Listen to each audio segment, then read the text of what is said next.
Hi everyone, এই যে আমার এক বন্ধু সেই দেশেরই একজন ফ্রেন্ড আমার। উনি একটা কোম্পানিতে চাকরি করে।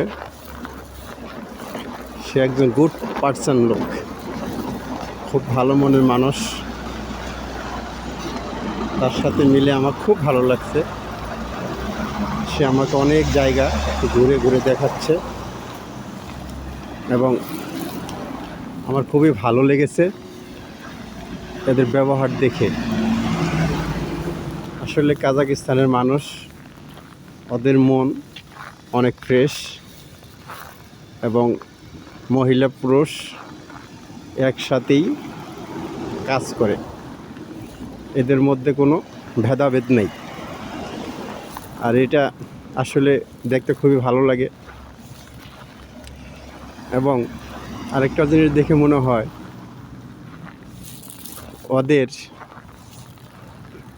70-80 বছর 90 বছর পর্যন্ত ওরা কাজ করে, যতদিন পর্যন্ত পারে। আর এই জিনিসটা আমাদের বাংলাদেশে ব্যতিক্রম। দেখা যায় 50 হলেই ফ্যামিলি থেকে তাকে কাজ করতে দেয় না, এবং ছেলে মেয়ে উভয়। এই জিনিসটা এদিকে ব্যতিক্রম, তাই এরা যতদিন পারে কাজ করে।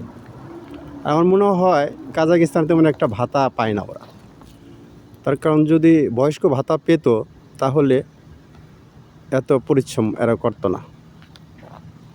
আর ইউরোপের অন্য দেশে ভাতা পায়, দেখা যায় একটা সময় এরা রিটায়ার্ড হওয়ার পরে সরকারি এদেরকে ভরণ পোষণের দায়িত্ব নিয়ে নেয়। এই জিনিসটা আমার কাছে এখানে সেটা আমার মনে হয় না।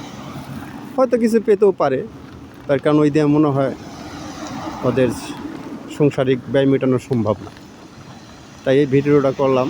যদি আপনাদের ভালো লাগে সাবস্ক্রাইব ও লাইক কমেন্ট শেয়ার করে দিন।